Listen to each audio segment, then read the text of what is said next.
Welcome to Africa's LSP podcast, where we explore the world of translation, interpretation, and localization, as well as connect with the language industry's top players. From language service providers to the businesses and individuals who rely on their services, we'll be delving into the challenges, opportunities, and trends shaping the industry. Join us as we discover the power of language and the impact it has on connecting Africa and the world. Brought to you by Multilingual Consult and hosted by Natkin Taylor. Africa's LSP podcast is the go-to podcast for all things language in Africa.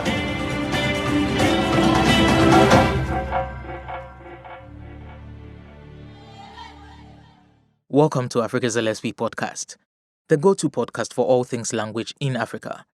In this episode, we're looking at preserving and promoting African languages from the perspective of an African language activist. And I'm going to be doing this with Sylvain, an African language activist, ECOWAS freelance translator, and founder of the Multilingualism Week conference. I've followed Sylvain for a while, and I can tell that he's really passionate about African languages and their preservation. And he offers language services to organizations and individuals. We are thrilled to have Sylvain join us today to share his insights and experiences in the African language industry. Welcome, Sylvain, to Africa's LSP podcast. Thank you so much for having me. Well, I know I've already introduced you, but from the horse's own mouth, would you want to tell our listeners who you are and briefly share with us what you do? Okay, thank you so much. So my name is Sylvain Agbolo. I'm a Ghanaian, born in Ghana, and professionally, I am a translator, a trained translator, freelance translator, and also an African language activist. And currently, I'm the project manager at OB Translate. So basically, that is what I do, and I'm actively in the language industry. Yeah. Nice. So like I said in the beginning, Sylvain, I have followed you for a while, and I can tell the enthusiasm with which you push African language preservation. I just want you to tell us about your journey as an African language activist. I mean, where and how it all started and how you became interested in language preservation. If you could kindly share that with us. Sure. So my journey as an African language activist began, let me say, in 2019. I am the founder of Multilingualism Week conference, which we started in 2017. So in 2019, the theme, which is annually given by FIT, which is the International Federation of Translators. The theme for 2019 was translation and indigenous languages. So while I was doing my research on the theme and preparing for the conference, I realized that there was a need for Africans to own their languages, their indigenous languages, or for Africans to own their own mother tongue. So I was making the correlation between translation as a profession and African languages, being from the African perspective and being an African as well. So that is actually where my journey began. And since then, I've been talking about African languages, meeting people, and engaging with others who are also activists of African languages and who are also doing something in light of preserving African languages. So I've been following closely, writing articles, and also working in line of that. So basically, 2019 was the start for me as an African language activist and working in the language preservation circle. So if I get you right, you've actively been doing this for the past four years, Yes. roughly? Yes. Yeah. That, however, wasn't when you started translation, was it? No. Right. And were you into interpretation as well, or just translation? I was not fully into interpretation until 2020. Okay. But for translation, it began in 2017. Right. So that was about 6 years ago, right? Yes. Yeah. Awesome. So I'm asking these things because I want to ask a particular question. But before I go to that, what languages are you well versed in? If it's African languages, then I have Chi and then Ewe. Ewe is my mother tongue. So I work into both African languages. And then international languages, I have English and French. I did a bit of Arabic, but then I work from Arabic into English and French, not the other way around. But for English and French, vice versa, I work into either English or into French. And also for African languages, I work either into them or from these African languages. Yeah. Oh, so you do translations in Chi and Ewe as well? Yes, definitely. Oh, wow. I always thought it was just the French and the English. No. Nice.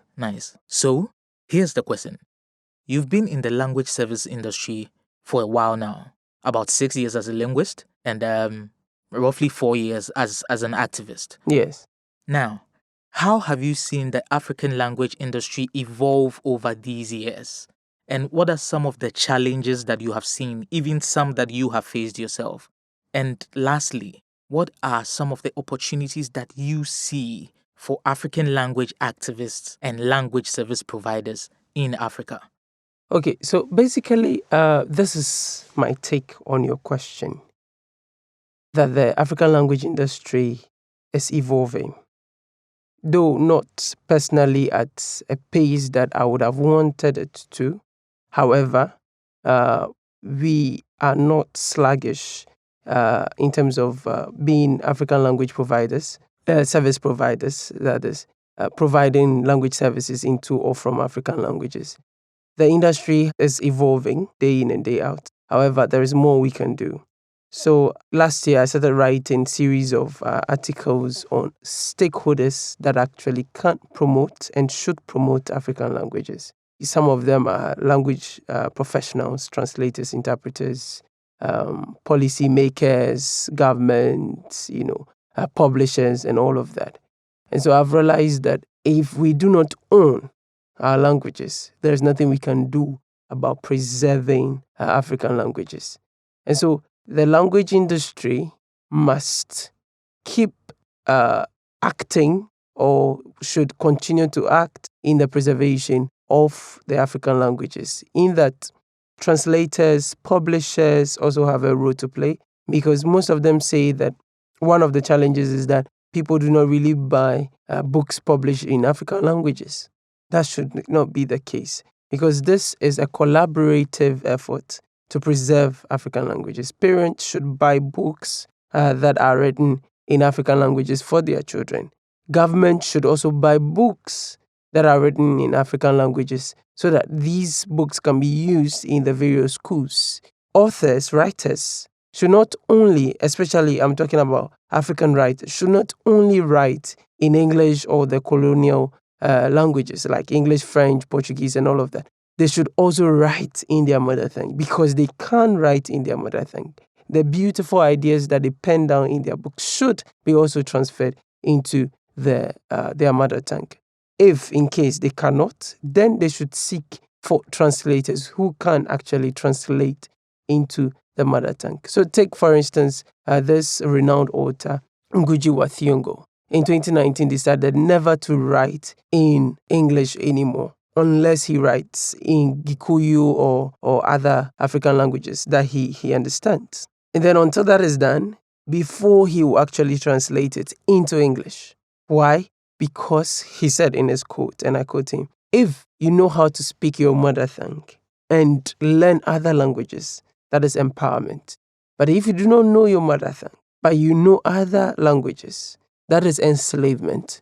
That is where it begins." So there's a need for writers to follow the steps of Ngugi wa Thiong'o. Translators should also better themselves in being able to take up these books that are in other languages and translate them into African languages. And just to say something remarkable that I saw on LinkedIn recently by Bolingo Consorts, that is is it AMI series? Yes, AMI series. Yes. So that is a great initiative. Should other companies, organizations, LSPs take up this initiative, it will help in promoting African languages. And the African language industry will greatly evolve. And these books, the AMI series, is on climate change. Children should know what climate change is about. And when I did my research on the series, I think it's being translated into 7 languages. Yes, 7 languages. Yes. And then like it's in Zulu, it's in Swahili, it's in Ewe, it's in Chi. Yes. It would be very great if it goes into Igbo, Yoruba, right. Sesotho, and all of these languages. You see that children, whilst they are growing up, these are things that they actually talk about at home. They know about it. Should you tell a child about climate change in English, the truth is that the child will find it difficult to understand what you're trying to say.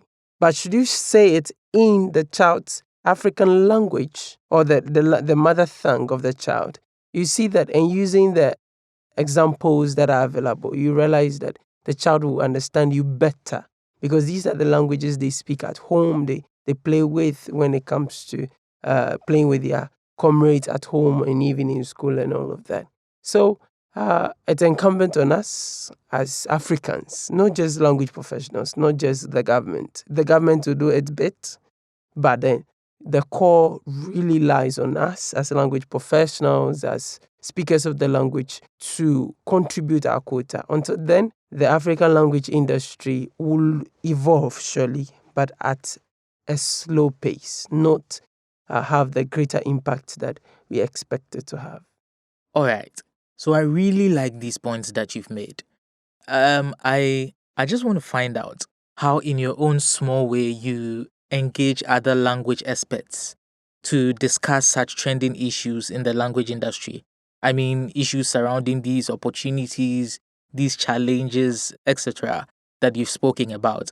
And I'm also curious to know what kind of topics you guys typically discuss when you meet or when you engage each other. Okay, thank you very much for your question. So, how do we engage language experts to discuss trending issues? It's simple. So, let me just tell you a short history of how Multilingualism Week conference began. So, in 2017, then I was a student at the School of Translators. Then I realized that there was a day dedicated to the celebration of International Translators Day, which is a day to commemorate the active work of language professionals across the globe to bridge the communication gap, and also share what translators do, in helping individuals, in helping organizations such as the UN, because the UN has about 6 official languages, and which is actually actively used in the United Nations. However, this cannot be done without the help of language professionals. So UN thought it twice in 1997 to dedicate a day to that. So in 2017, we realized that that day was not celebrated in Ghana, and even in West Africa. It was, at that time, it was just Ivory Coast, if I remember correctly, Mali, and then Senegal that celebrated that day. It was not a huge celebration that you could easily find on the continent of Africa. So as a student, I realized that, this is something we can do as students. I checked the day, it was 30th of September. That is the day that we celebrate International Translators Day. So I said, okay, then we can do something. So I quickly drafted the concept note. I called a few friends as students. We came around the table and said, okay, we can do something. It's doable, it's feasible. We wrote letters to people in 2 weeks, Nat. The truth is that in 2 weeks, we were able to organize that conference. And it was the peak of our excitement. And the funny thing is that we brought external language experts from Legon, from Trinity, because Trinity was also into Bible translation. So we brought someone who could talk to us about religious translation. And we brought someone from PAMSET in the University of Ghana who came to talk about translation and interpretation and all of that. So that is how Multilingualism Week conference began. However, in 2017, it began as International Translation Day Ghana, So it was just a day that we used to celebrate language professionals in Ghana. And it was held at the East Legon campus of the Ghana Institute of Languages, now University of Media, Arts and Communication, UNIMAC. Okay, so that is where we organized the conference for the first time. Then we said, after the conference, we had a great number. At that time, we had about 250 students come in, and it was self-sponsored. Students themselves, okay, take 10 cedis, take 20 cedis. We bought meat pie, we enjoyed ourselves, we learned a lot. And we realized the things we were hearing were things that were not taught or discussed in the classroom. So this is where we began to think outside the box, to think about our career after our program, whilst we were engaging these professionals. We even invited people who were not in Ghana, and we paid for their transportation to come all the way to Accra to talk to us. And so it was a great success in 2017. 2018, we continued. 2019, we did the same thing. That is when we had the theme, Translation in Indigenous Languages. So that was when we stopped having it on in-person program, because in 2020, we had COVID-19. Then we said, okay, COVID-19, what do we do? Then we moved online. And it was great success because we were able to engage people across the globe. And I remember on Facebook, we had about 6,000 views. And a lot of people were joining in, giving their comment and all of that. So since then, that is how we have been engaging. So, but then, Multilingualism Week Conference has not been the only way I have been engaging other experts. We organize a lot of conferences and also webinars to talk about trending issues in the language industry, especially in Africa and African languages as well. And also, mostly I'm being invited to talk on African languages and also the translation industry and all of that. So webinars is one great way that we use to engage with language experts. But then the impact of it is that people get to know of what you're doing, and you also get to know of what people are doing, and collaboratively, because we have one overarching goal, which is actually promote African languages. How can we better ourselves as African language experts? So this is what we do when we talk about it. So we talk about localization, we talk about audiovisual translation, subtitling. So Multilingualism Week Conference, the name came as a result of the fact that we said, okay, we should not celebrate this day on just a day, which is 30th September. And what we realize is that the benchmark we usually have for time is 2 hours. But then after the 2 hours, people do not want to leave the room. So we just leave the room, and it goes as far as 3 hours, even 3 hours, 30 minutes. That was in 2020 or 2021. We just had to leave the room. People were networking and all of that. So the committee decided that, okay, instead of organizing it in a day, then let's stretch it to a week. Because International Translation Day is just for 30th. So let us actually change the name to Multilingualism Week Conference, where we dedicate the whole week to the celebration of language professionals. So we talk about anything multilingualism, from preservation of languages to there's different stakeholders analyzing our impact, our contribution, our stakeholders in the language industry, and also precisely talking about how budding translators or language professionals can better hone their skills as language professionals and better prepare themselves after school. So that has been the focus, preparing the young generation of language professionals for the future. So these are some of the things that we actually discuss. Right. As you were speaking, that one question kept coming to mind. I'm looking at all these things that you've been through. I'm looking at the evolution, or should I say the growth of the Multilingualism Conference, right from its inception till now. Everything that you've been through, even the fact that you guys were self-funding it, even as students. You must have this great vision for the African language industry that most people do not see, or let me say, most people do not yet see. And I think that is what motivates you to do this.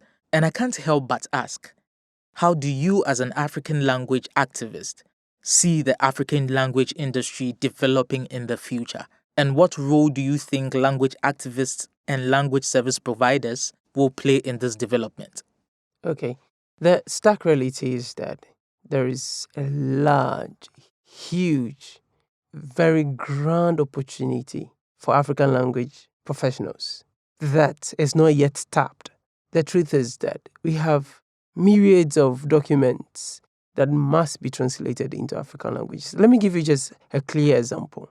Personally, I believe the reason why Africa is not really developing as it should be is because we lack inclusivity. Not all Africans understand where we should go. Not all Africans understand the policies that are being drafted that affect them. And this is because of the communication gap that we have. It's so huge that, okay, let's take, for instance, African Union. How many Africans actually understand the work of African Union today? We have the African Free Trade Continental Area. My grandmother in the village, I can tell you, I can hit my chest and tell you, she knows nothing about the African Free Trade Continental Area. Even myself. Exactly.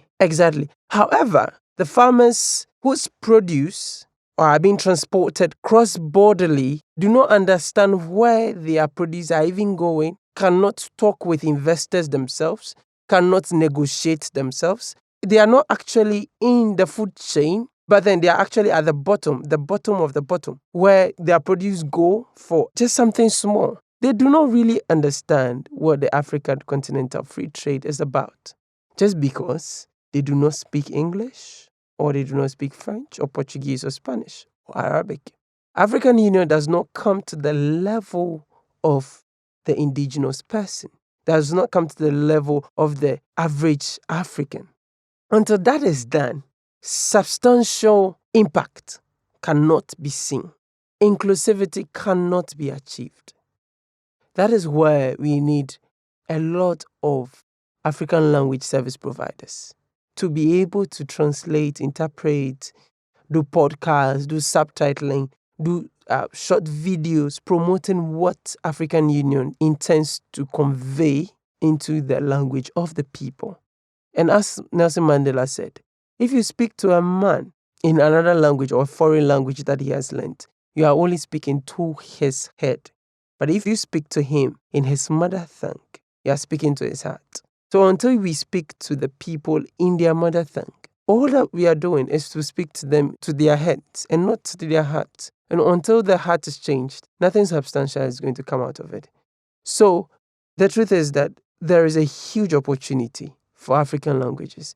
Last week, for instance, I had an opportunity from one of the biggest localization companies in the world, and they needed an Akan senior linguist to make sure that the translations that are done into Twi or from Twi are accurate. This is a company outside of Africa, and they were able to secure a project on African languages. Of course, they are going to pay me maybe just a small amount. However, my question is, what are we doing as African language service providers? Are we really actively working to take up these projects on the market?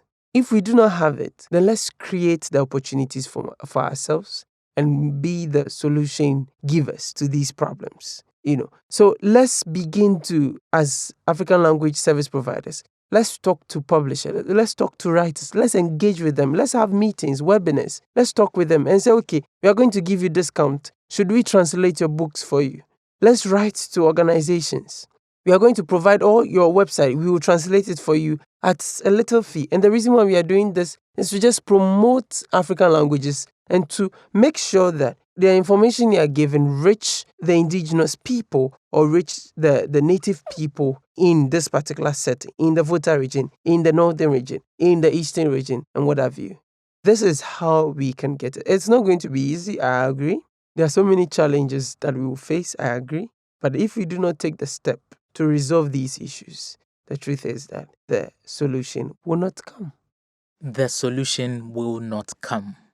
And I agree with you fully. I agree with you 100% that the job of preserving and promoting African languages cannot be the job of only language activists and language services providers.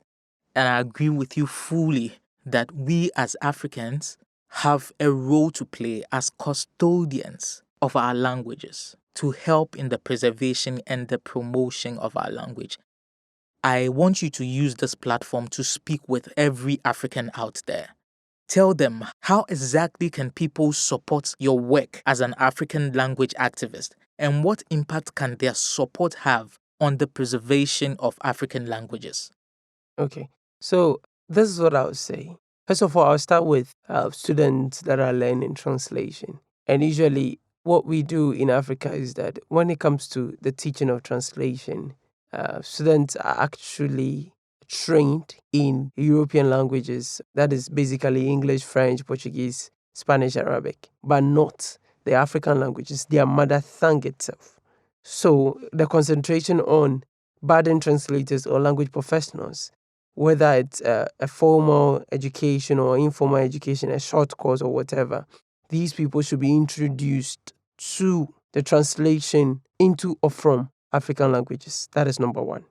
2, language professionals as well. If you do not have an African language as your working language, you should start bettering your mother tongue as well, so that you can also provide language services into or from your mother tongue as well. And also for our government policy makers and all of that, we should prioritize teaching and learning of African languages. It is high time that the medium of instruction in every African country should be the predominant African language spoken in that country. This is going to be a huge task. However, I believe that should we have a predominant language in a particular region, that language should be used. So in Ghana, for instance, if it is the Volta region, then Ewe should be used as a medium of instruction from the basic level, if possible, to the senior high level. When you go to the Ashanti region, it should be Chi. When you go to the Eastern region, it should be Ekuapem Chi. When you go to the Central region, it should be Fante. So there is a clarion call that it is only us as Africans that can promote and preserve these languages. The truth is that to prevent extinction of a language, we need speakers. We do not just need speakers, but speakers that would also transfer the languages they speak to the next generation. Parents today do not see the need to speak, most parents, I would say, do not see the need to speak to their children in African languages. It's rather English, it's French, because they think they have the mentality that when you speak English or French or Portuguese or Chinese or the foreigner's language, that shows that you are really educated. That is not true. That is a huge myth. We should prioritize our African languages and then learn other languages as a way of bettering ourselves and also use it professionally. Because the more languages you speak, the more money you get, the more opportunities economically will be open to you. So prioritization of African languages at all levels should be our paramount vision, and we should work towards that. Great, Sylvain. So here's a quick follow-up to my previous question, and on the back of everything that you've just said, as an African language linguist and activist, what are your thoughts on the role of technology in the language industry, especially when it comes to AI and computer-assisted translation tools? I mean, how do we harness their power in our bid to preserve and promote African languages? So thank you so much for your question on how we can harness the power of artificial intelligence in our sector as language professionals. The truth is that it's really important that we focus a bit of our attention to AI because of the digital world that we find ourselves in.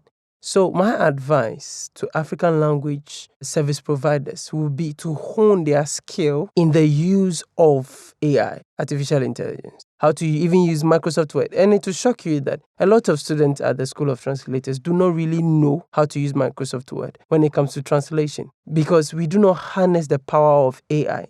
So there is a need for us to train burden translators, language professionals, using artificial intelligence tools, computer-assisted translation tools, because artificial intelligence and translation now in our day is inseparable.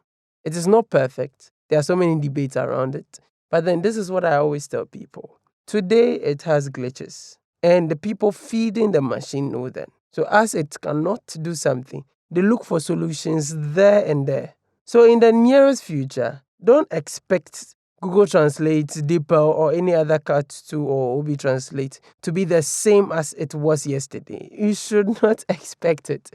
It's going to be better and better and better. However, this is not to say that it will take the work of language professionals. No, it is not going to. But however, what it will do is to help language professionals work faster, more efficiently as well. So it actually promotes productivity LSP, and this is my solemn advice to every LSP, hone your skill in artificial intelligence when it comes to the language industry. Do not demonize it. Seize it, learn from it, and use it for the sake of productivity. Point well noted.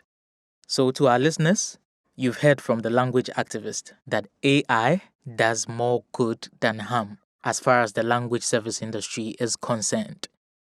Okay, Sylvain, so as we bring this session to an end, I just want you to speak to us about the next Multilingualism Week conference. Tell us about when it's coming up, what the plans are, and what to expect. Okay. So over the years, since 2017, I can say for a fact that we have an incredible planning committee. And then last year, we decided to have a greater version of what we did last year. So this year is going to be in September from the 26th to 30th. And we've not yet decided either to make it a 5-day event or just a 3-day. When we did it 3 days, it was impactful. We didn't want to stress people. But then this year, we are looking forward to partnering with a lot of LSPs, a lot of language activists. So we are going to have a lot of activities. We are going to have competitions as well.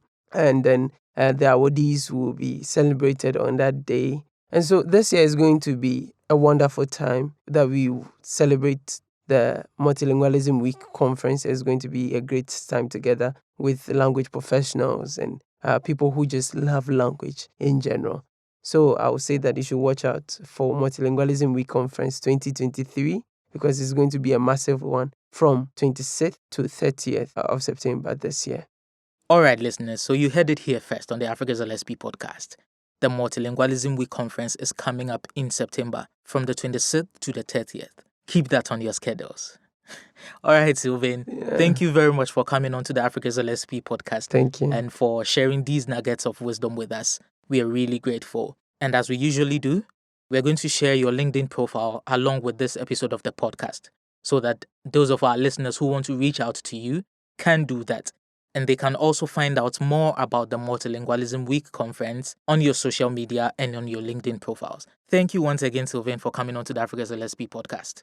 Thank you, Tunat. It's such a pleasure. And I'll say kudos to Bolingo Consort for the great work that they are doing in preserving African languages and promoting African languages as well. It was a great pleasure being on this podcast, and I wish you all the best. Of course, with the work you are doing, if everyone does at least just a quarter of what you're doing by latest 2030, all African languages should be preserved in good quality that we can all boast of. So kudos to you guys once again for the great work you're doing in promoting and preserving African languages.